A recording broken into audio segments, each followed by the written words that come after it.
पति की सोच बदल जाती तो आज पत्नी छोड़कर नहीं जाती। पापा जब भी मेरी याद आए मेरी गुड़िया से बातें कर लेना। कविता अपनी विदाई की घड़ी में अपने पापा अशोक जी से कहती है, अशोक जी बेटा तू इस घर में खुशियों की बिखेरती थी, अपने उसी घर में भी इसी तरह खुशियाँ बिखेरना।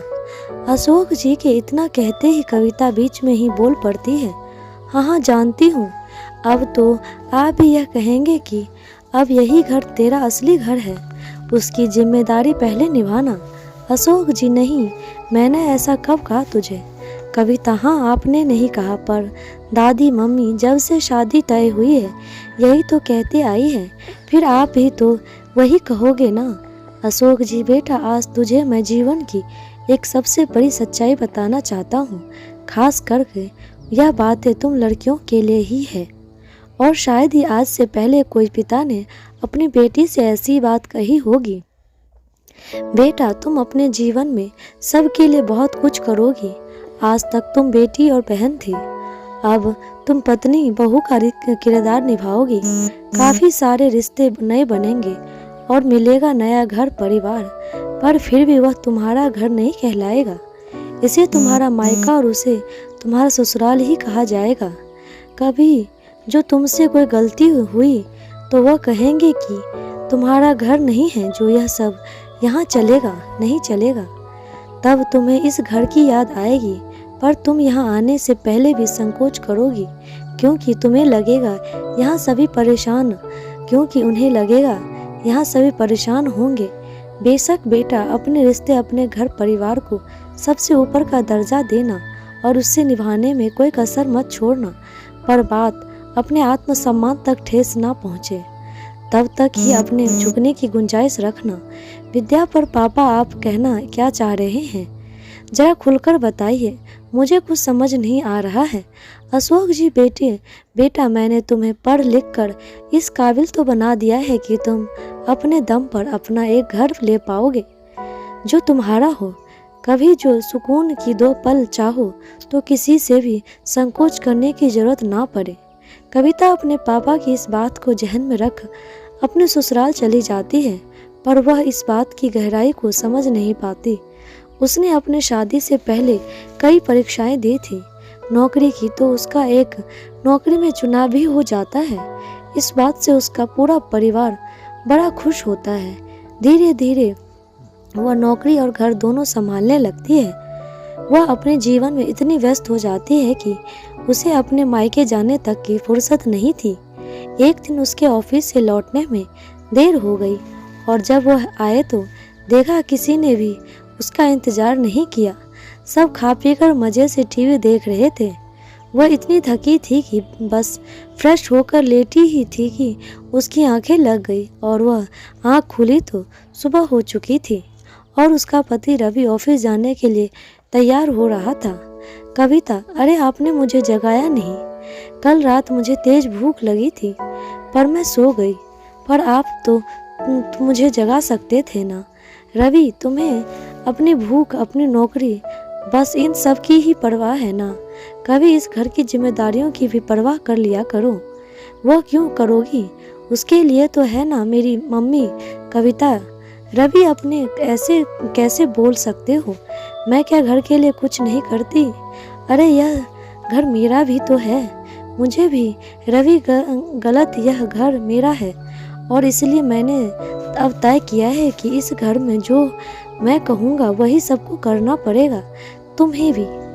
तुम यह नौकरी छोड़कर सिर्फ घर की जिम्मेदारियां निभाओ और जो नौकरी करनी है तो घर के सारे कामों के साथ।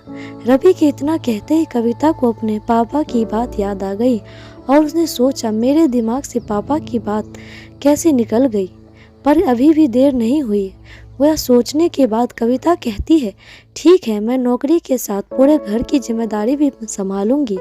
उसके बाद से कविता सुबह चिड़िया के साथ जगती और रात पूरी दुनिया सोने के बाद सोती। इसी दौरान उसने अपना एक छोटा सा फ्लैट ले लिया, पर इस बात की खबर उसने किसी को भी नहीं दी। एक रोज कविता ऑफिस से लौटते हुए सबके लिए होटल से खाना लेकर आती है ताकि उसे घर जाकर खाना बनाना ना पड़े, क्योंकि एक तो वह बीमार थी और दूसरा उसे लौटने में लेट हो गया था।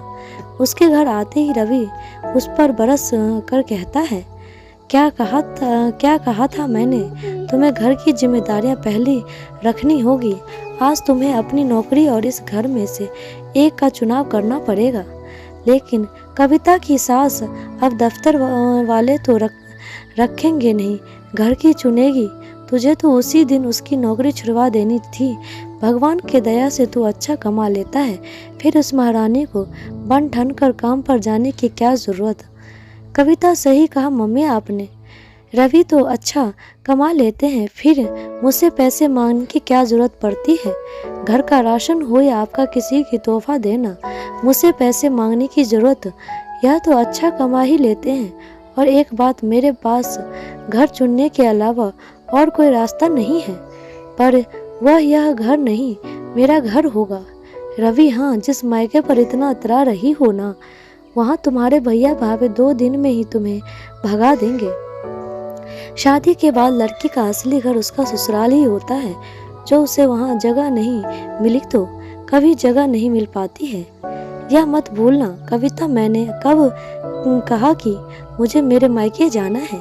पता है, मेरे पापा ने मेरी विदाई में कहा था कि बेटा, एक लड़की को हमेशा ही यह सुनना पड़ता है कि वह दूसरे घर से आई है, और यह तो दूसरे घर की अमानत है। उसका जीवन, पूरा जीवन दे देने के बावजूद उसका कोई घर अपना नहीं होता है। इसी बात को सोचते उन्होंने मुझसे हमेशा अपने दम पर एक घर ले लेने का प्रेरित किया था। यह इसलिए नहीं कि उन्हें आप लोगों के बारे में पता था, और ना ही वह मेरा घर तोड़ना चाहते थे, बल्कि इसीलिए कि जो कभी आज जैसे दिन आए तो मैं सर उठाकर अपने खरीदे हुए घर में जाकर चैन की नींद ले पाऊं। रवि, क्या कहना चाहती हो तुम? कविता, यही कि मैं अपने फ्लैट में जा रही हूँ और आपको चुनाव करना है मुझ में और अपनी सोच में। बेशक यह घर आपका है, पर परिवार हम दोनों का। अगर मैं आर्थिक तौर पर आपकी मदद कर रही हूँ तो आप घर के कामों में मेरी मदद क्यों नहीं कर सकते हैं? जब औरत पैसा कमा सकती है तो पुरुष बर्तन क्यों नहीं मांज सकता है? आज मैं अपने घर में जा रही हूँ, आपका फैसला जो भी हो बता देना।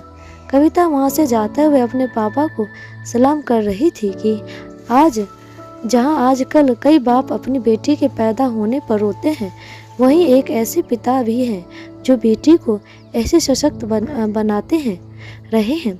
दोस्तों, कैसी लगी आपको ये कहानी? कमेंट बॉक्स में ज़रूर बताइएगा। लाइक, शेयर, सब्सक्राइब ज़रूर कीजिएगा। धन्यवाद।